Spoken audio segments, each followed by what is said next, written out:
मोकामा से अनंत सिंह और सूरज भान आमने सामने थे। बाहुबली अनंत सिंह जेल में, लेकिन मोकामा करोड़ों का कैश जा रहा था। अगली तस्वीर मैं आपको दिखाऊं, ये जो कैश देख रहे हैं आप, ये कैश मोकामा जा रहा था। अब सवाल ये है कि आखिर ये कैश मोकामा क्यों जा रहा था? क्या ये सिर्फ एक ब्रीफकेस है जो मोकामा जा रहा था, या ऐसे और ब्रीफकेस मोकामा जा चुके थे?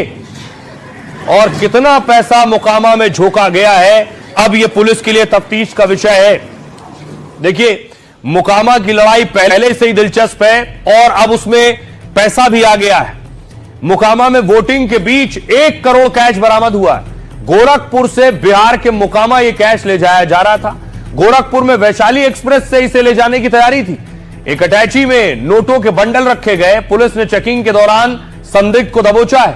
पुलिस आरोपी से लगातार पूछताछ कर रही है और इस कैश का मोकामा चुनाव से कनेक्शन खंगाला जा रहा है। गिरफ्तार आरोपी का नाम मुकुंद माधव है। वो पटना जिले के मोकामा इलाके का ही रहने वाला है। मोकामा में 2 बाहुबलियों के बीच लड़ाई हो रही। अनंत सिंह का मुकाबला सूरज भान की पत्नी से।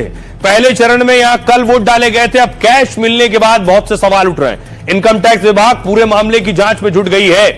आइए आपको सुनवाता हूं। मोकामा जा रहे कैश को पुलिस ने पकड़ा है। क्या कह रही पुलिस? एक व्यक्ति संदिग्ध हालत में सूटकेस लिए हुए दिखाई दिया।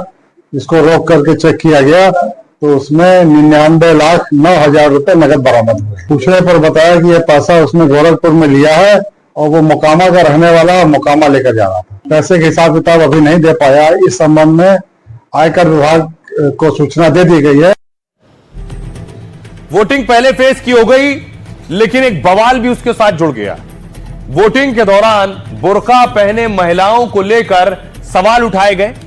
एक तस्वीर देखिए, असदुद्दीन ओवैसी रैली करने कटिहार पहुंचे थे और असदुद्दीन ओवैसी का हेलीकॉप्टर आप देख रहे हैं।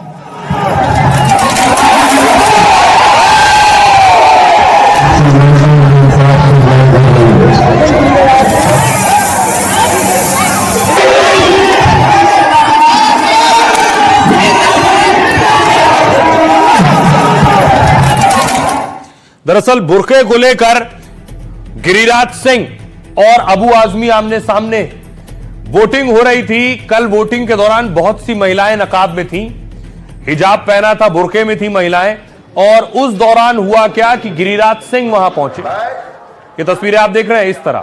ये अगली तस्वीर है, गिरिराज सिंह को आप देख रहे हैं, वो पहुंचे और उन्होंने सवाल उठाया। सुनिए। यहाँ आ गई, जिसको उठाना होगा बुर्का उठा ले।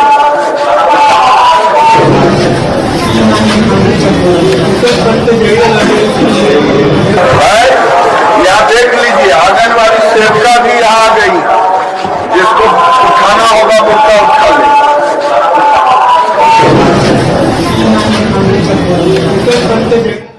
देखिए, केंद्रीय मंत्री गिरिराज सिंह ने बुर्के को लेकर तीखा बयान दिया। उन्होंने कहा, जब लोग एयरपोर्ट पर जाते हैं, आधार कार्ड बनवाते हैं, सरकारी सेवाओं का लाभ लेते हैं, तब बुर्का हटता है। इसके बाद गिरिराज ने साफ चेतावनी दी, गड़बड़ करेंगे तो बुर्का उठाना ही पड़ेगा। हालांकि विवाद के बाद गिरिराज ने सफाई दी।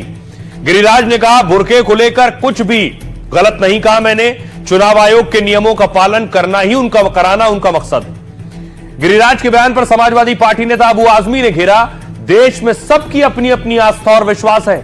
गिरिराज सिंह जहरीले बयान देते हैं, फिर भी उनके खिलाफ कोई कार्रवाई नहीं होती है। इस तरह के बेतुके बयान लोगों को बांटने के लिए दिए जा रहे हैं। देश में जो भी बुर्का पहनना चाहे उसे ऐसा करने का अधिकार है। जहां पहचान के लिए बुर्का उठाना जरूरी होगा, वहां पहचान जरूर की जाएगी।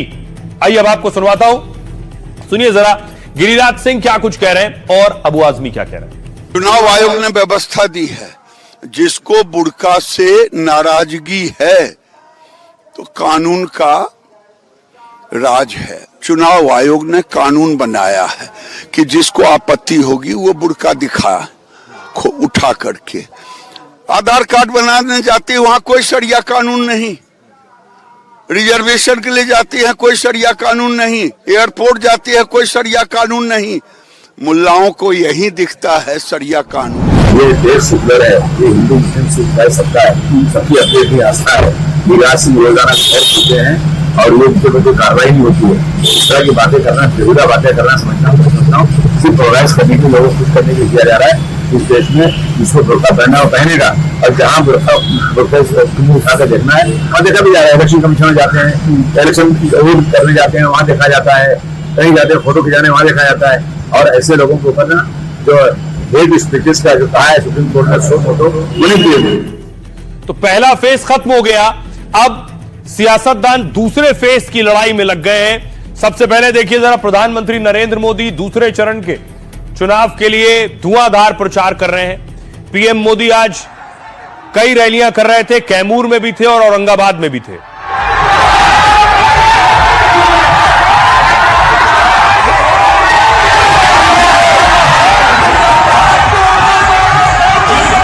दूसरी तरफ राहुल गांधी आज भागलपुर में थे, राहुल की भागलपुर में रैली थी। राहुल गांधी जब भागलपुर पहुंचे, कैंडिडेट के लिए प्रचार किया।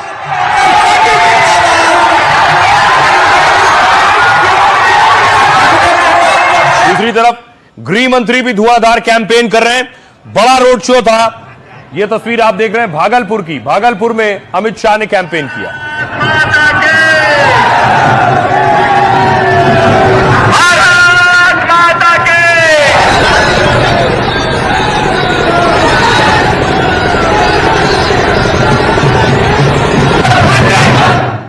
योगी आदित्यनाथ भी बिहार में प्रचार कर रहे थे। योगी की खासी डिमांड है, योगी की ताबड़तोड़ एक के बाद एक रैलियां हो रही हैं। पीछे जो सीढ़ियों में बैठे हुए हैं, पेड़ों पर चढ़े हैं, बाउंड्री वाल के पीछे है।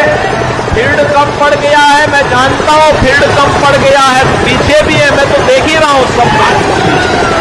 और पेड़ के ऊपर भी जो लोग चढ़े हैं, सभी लोगों को मैं देख रहा हूं। एनडीए की सरकार बनानी है ना, सभी लोग सहमत हैं ना, तो मेरे साथ बोलेंगे भारत माता की, भारत माता की।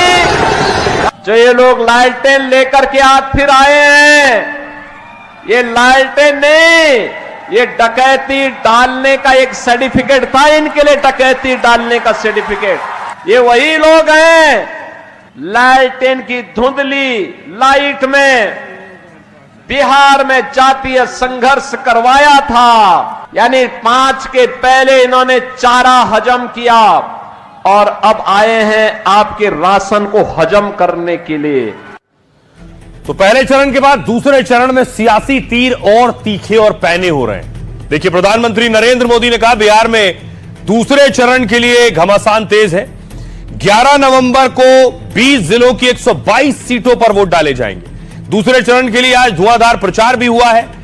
पीएम मोदी ने औरंगाबाद की रैली में आरजेडी को घेरा है। रोजगार के मुद्दे पर तेजस्वी पर सीधा हमला बोला।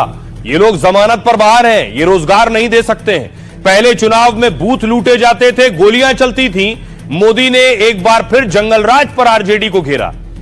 भागलपुर की रैली में राहुल का मोदी नीतीश पर हमला था।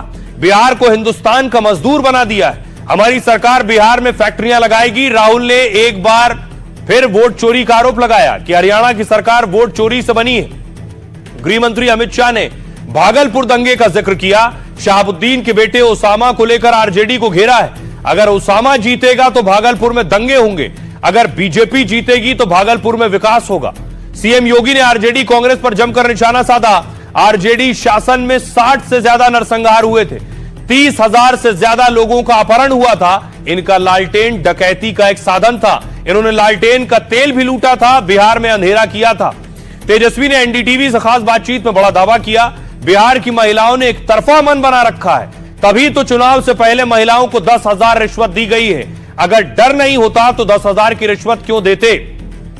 सुनिए जरा क्या कुछ कह रहे हैं सियासतदान। हमने जंगल राज का वो दौर भी देखा है जब बूथ लूटे जाते थे,